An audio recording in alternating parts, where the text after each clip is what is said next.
Você já se deparou com essa foto aqui e com essa outra aqui? Estas últimas semanas, praticamente todos os meios de mídias estão falando a respeito disso.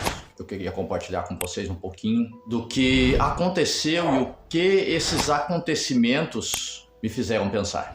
O nome dessa primeira jovem, Irina Zarutska, uma ucraniana que fugiu da guerra com a sua mãe, com seu irmão, para os Estados Unidos para ter uma vida mais segura. E agora, no dia 22 de agosto, quando saía do seu trabalho, uma lanchonete onde ela trabalhava, como todos os dias, ela pegou um trem, estava com seu fone de ouvido. Ela foi simplesmente atacada.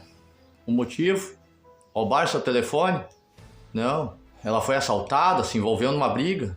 Também não. Uma pessoa que foi acusada, presa e solta mais de 14 vezes, lhe atacou simplesmente porque ela era uma branca. Estou falando da tragédia. Na sua casa ela tinha um cartaz de "Vidas negras importam", e a tragédia é que ela foi morta por alguém que ela entendia que merecia ter um tratamento especial. Toda vida importa.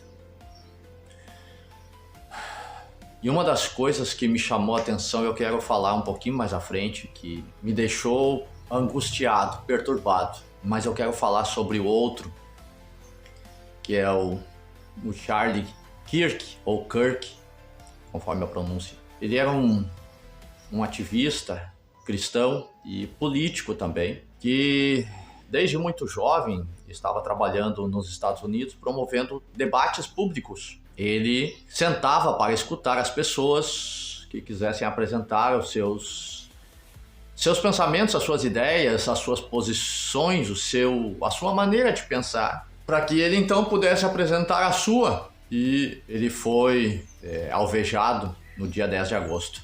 Mas o que essas duas coisas têm em comum e o que me fizeram sentir algo que não é bom? Enquanto este homem fez o que fez com ela, com essa jovem, saiu caminhando normalmente, as pessoas que estavam ao redor, ninguém se aproximou para ajudar. Enquanto a vida dela ia se esvaindo, ela caiu no chão, e as pessoas do lado dela praticamente ninguém fez nada. O Charlie, quando morreu, pessoas em grande parte do mundo fizeram festa e foram para as redes sociais festejar o assassinato, a morte dele. Depois disso eu também vi coisas que vocês devem ter visto, o protesto lá no Nepal e a comoção pública e destruição de prédios do governo. Pessoas morreram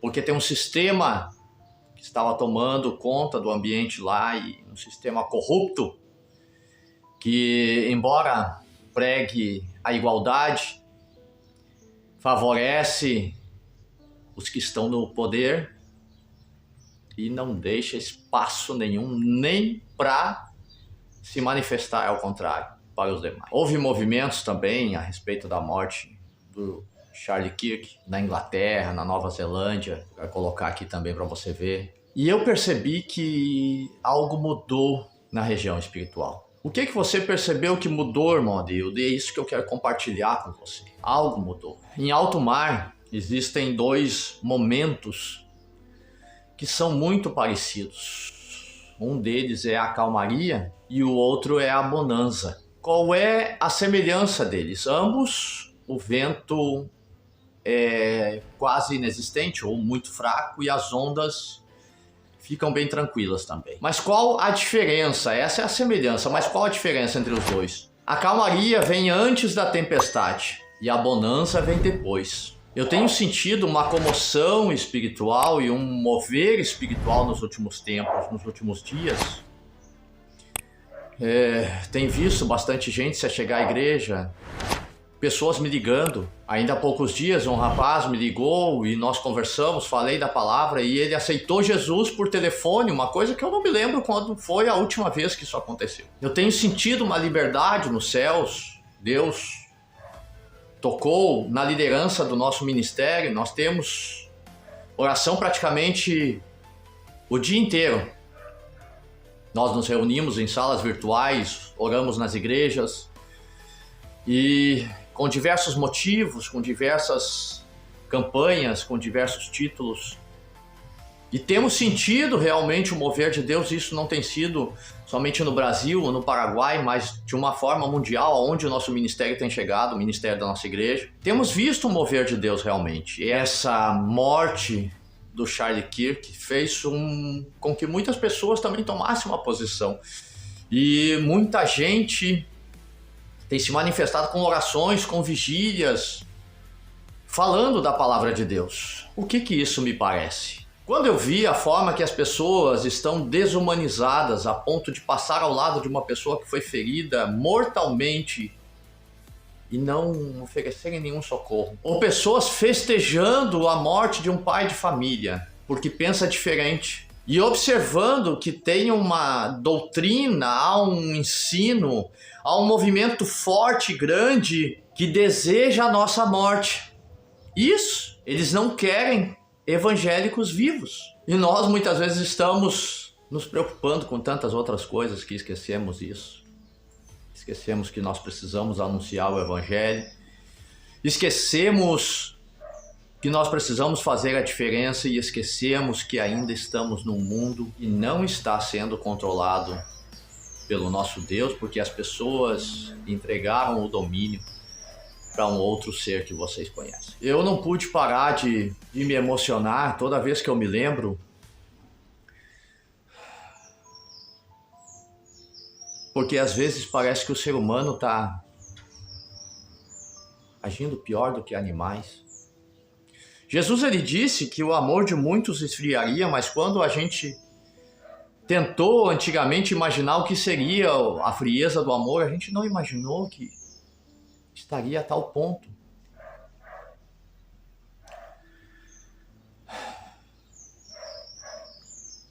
Filhos estão contra os pais, pais contra os filhos, a ponto de desejar a própria morte deles. E nós estamos no meio disso tudo. Você está sentindo que algo diferente está acontecendo? Você consegue entender a urgência da situação? E o que eu entendo disso tudo? Eu entendo que é a calmaria. Eu entendo que a tempestade ela está chegando.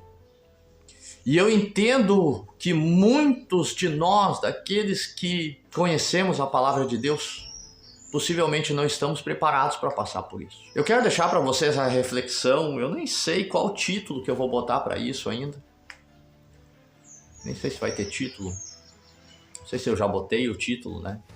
Mas eu gostaria que você pensasse a respeito. Como está a tua relação com Deus?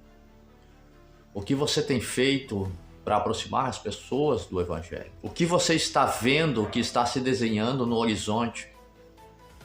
Porque já se passaram um pouco mais de 100 anos que não ocorre uma grande perseguição ao povo cristão, principalmente no Ocidente. E isso está mudando. E nós precisamos estar preparados. Eu não estou aqui para assustar ninguém, eu não estou aqui para dizer que Jesus vai voltar amanhã.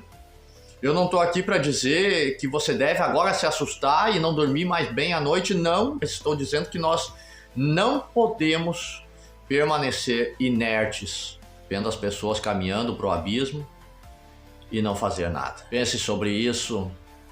Coloque aqui nos comentários o que você pensa que está por vir. Eu quero saber a tua opinião. E eu te animo a buscar mais a Deus, a se colocar mais na presença dele, porque os dias são maus e olhando para o horizonte, parece que tem algumas nuvens escuras vindo na nossa direção. Deus te abençoe. Até nos próximos vídeos, se Deus quiser.